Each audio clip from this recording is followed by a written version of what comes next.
Me llamo José Herrero, tengo 80 años. Pasé gran parte de mi vida creyendo que la jubilación consistía, sobre todo, en proteger el dinero, ajustar el presupuesto y evitar errores. Pensaba que el mayor peligro después de dejar de trabajar era quedarme sin ingresos. Me equivocaba. El peligro real era mucho más silencioso. Aprendí que el gasto que más daño puede hacer en la jubilación no siempre es una factura de impuestos, una factura médica o siquiera la inflación. En mi caso, el gasto que casi me roba la alegría de esta etapa fue comprar demasiadas cosas. Ya ve, no lo entendí de inmediato. Pasé décadas construyendo patrimonio con cuidado, y como lo había construido poco a poco, pensé que gastar un poco aquí y otro poco allá no podía importar tanto. Honestamente, tuve que vivir lo suficiente para ver cajas apiladas, armarios llenos y habitaciones perdiendo su sentido antes de entender de verdad lo que estaba pasando. Déjeme explicárselo,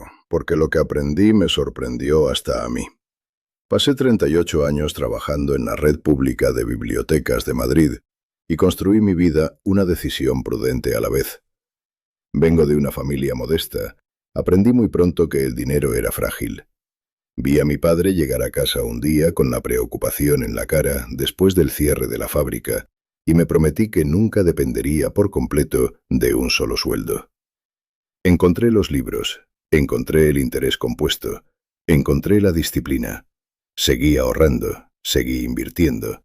Mantuve una vida sencilla incluso cuando mi salario mejoró. Cuando me jubilé ya tenía una pensión, inversiones, propiedades y la tranquilidad suficiente para vivir bien. Así que cuando digo que hay un gasto que debe desaparecer en la jubilación, no hablo como un hombre que fracasó con el dinero. Hablo como un hombre que hizo muchas cosas bien y que aún así estuvo a punto de no ver algo muy importante. Siempre me han interesado estas conversaciones sobre presupuestos porque la mayoría de la gente espera una respuesta simple. Quieren una lista clara. Quieren que alguien señale una factura y diga, corta esto y tu vida mejorará. Lo entiendo. Las listas tranquilizan. Así que yo también empecé a pensar de esa manera. Miré los gastos de siempre, cuotas del gimnasio, membresías de almacenes grandes, agua embotellada, seguros extra, suscripciones a revistas, clubes de automóviles, televisión por cable, cargos por demora, plataformas de streaming, equipaje facturado, comida a domicilio, libros nuevos, teléfonos fijos, marcas caras, manicuras, tabaco, productos de limpieza, lavado de coche, toallas de papel, gasolina premium. He escuchado hablar de todos esos gastos como si fueran la gran respuesta. Y aquí está lo que yo no entendía entonces. La mayoría de esas cosas no son el problema real. El problema real es si un gasto aporta valor a mi vida, protege mi paz o me ayuda a conectar con la gente que quiero. Voy a ser sincero, no creo que toda cuota de gimnasio sea un desperdicio. Yo practico tai chi todos los días en mi jardín, así que ahora no necesito gimnasio, pero sé muy bien lo que el movimiento hace por mi cuerpo y por mi mente.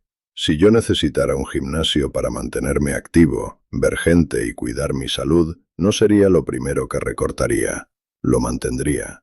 Tampoco me apresuraría a cancelar una membresía tipo Costco si de verdad me ayudara a ahorrar en cosas útiles.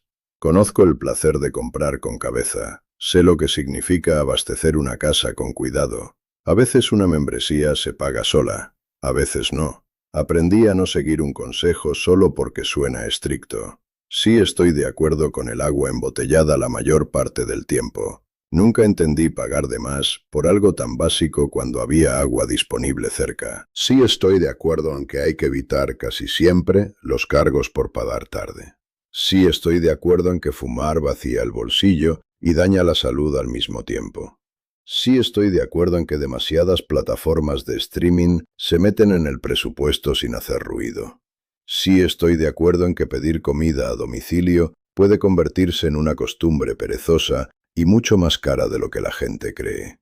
Sí estoy de acuerdo en que las bibliotecas pueden ahorrarle a cualquiera una fortuna en libros y audiolibros. ¿Sabe qué fue lo que más me sorprendió? Pasé mi vida entre bibliotecas y aún así, incluso yo tuve momentos en que olvidé cuántas cosas buenas ya estaban a mi alcance sin gastar más. También aprendí que hay gastos que sí valen la pena, aunque una hoja de cálculo diga otra cosa. No me molesta pagar asistencia en carretera porque valoro la tranquilidad cuando un coche se avería. No me molesta pagar un seguro del coche de alquiler en una ciudad complicada si eso me ahorra estrés. No me molesta pagar por entretenimiento si realmente me acompaña durante el invierno o durante semanas más solitarias. No me molesta pagar un lavado sencillo del coche si eso ayuda a mantenerlo en condiciones.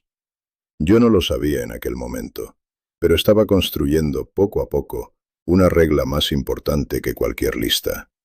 Tenía que juzgar los gastos por la vida que me daban, no solo por el precio que tenían. Esa regla se volvió mucho más importante después de jubilarme. Tenía más tiempo, tenía más libertad, tenía menos razones para vivir con prisa. Y como había construido mi patrimonio con paciencia, también tenía más tentaciones de las que esperaba. Empezaron a llegar paquetes, cosas pequeñas, cosas útiles, me decía yo. Una herramienta nueva para la cocina, otro cuaderno, una lámpara para un rincón que ya tenía luz, un jersey porque estaba rebajado, un aparato que prometía comodidad, un libro que podría haber tomado prestado, un objeto decorativo para una estantería que ya estaba llena. Una caja no parecía importante. Luego llegó otra, luego otra. Honestamente, al principio no pasó nada dramático. Ese era el problema. El daño era silencioso. Recuerdo estar una tarde en casa mirando varias cajas de envío todavía sin abrir. Me dio vergüenza. Tenía dinero suficiente, tenía disciplina suficiente, tenía inteligencia suficiente. Entonces, ¿por qué estaba comprando cosas que no necesitaba?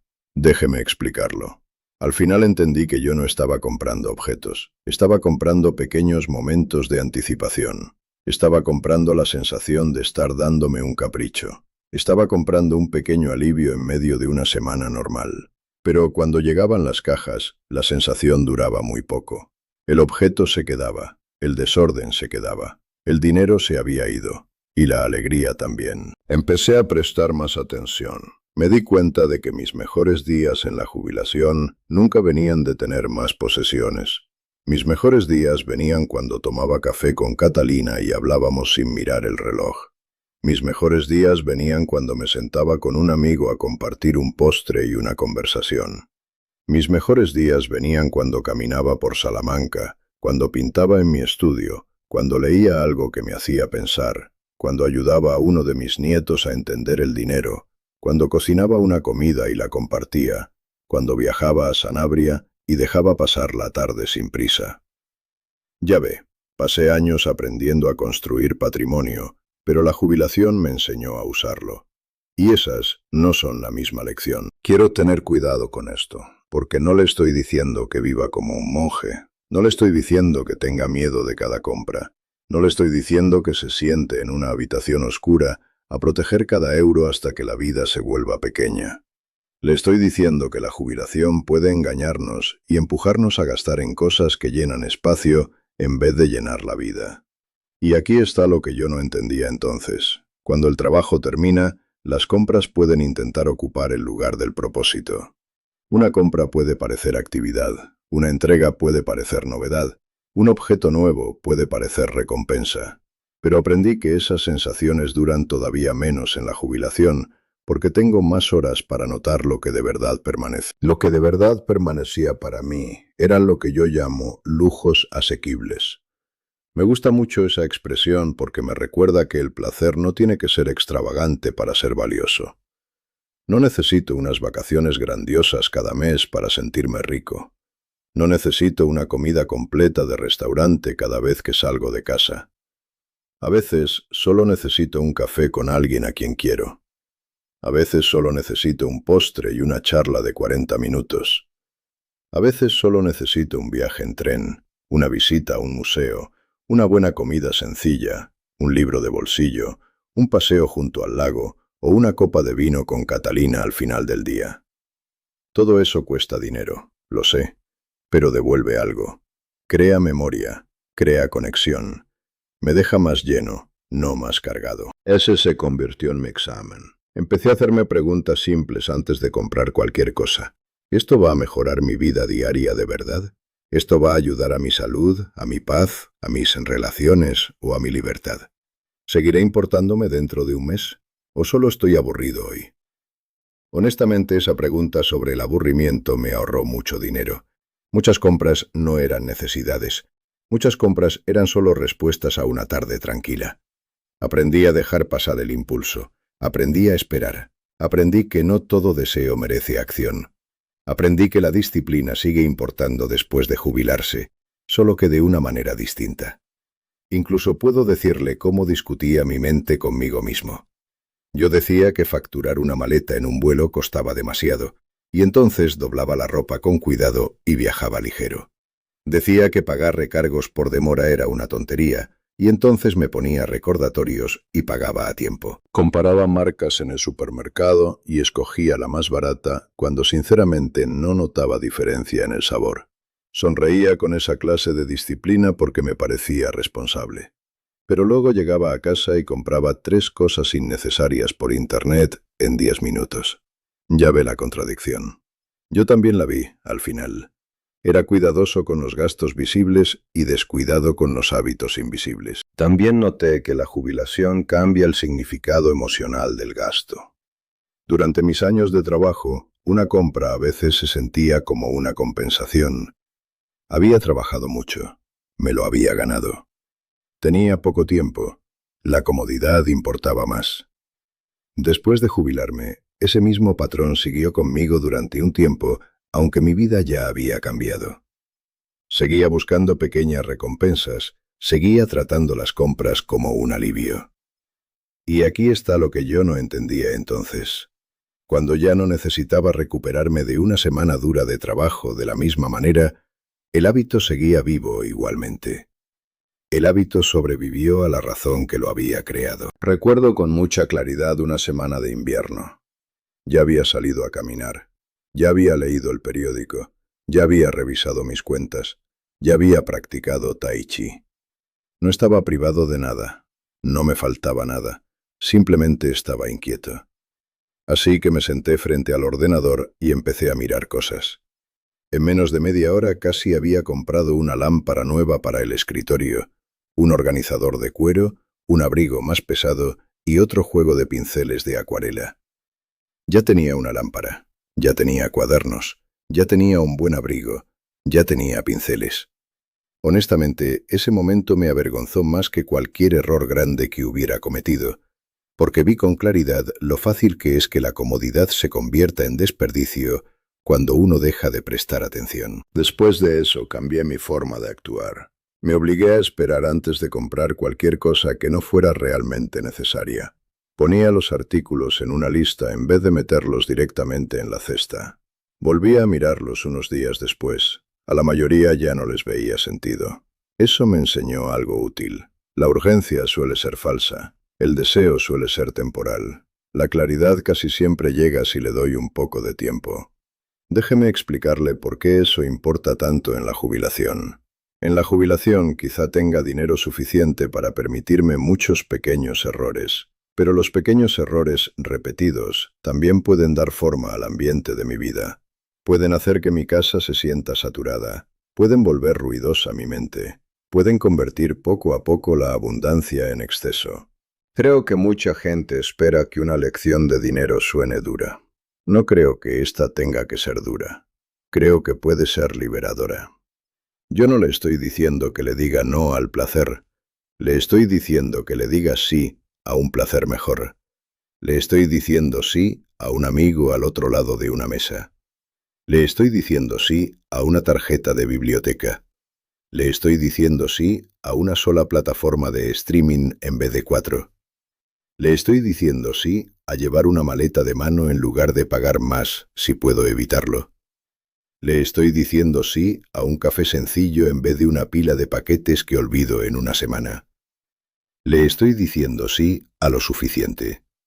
También vi esto con mucha claridad en mi familia. Nunca recuerdo a mis hijos o a mis nietos radiantes de gratitud por otro objeto cualquiera. Recuerdo risas alrededor de una mesa.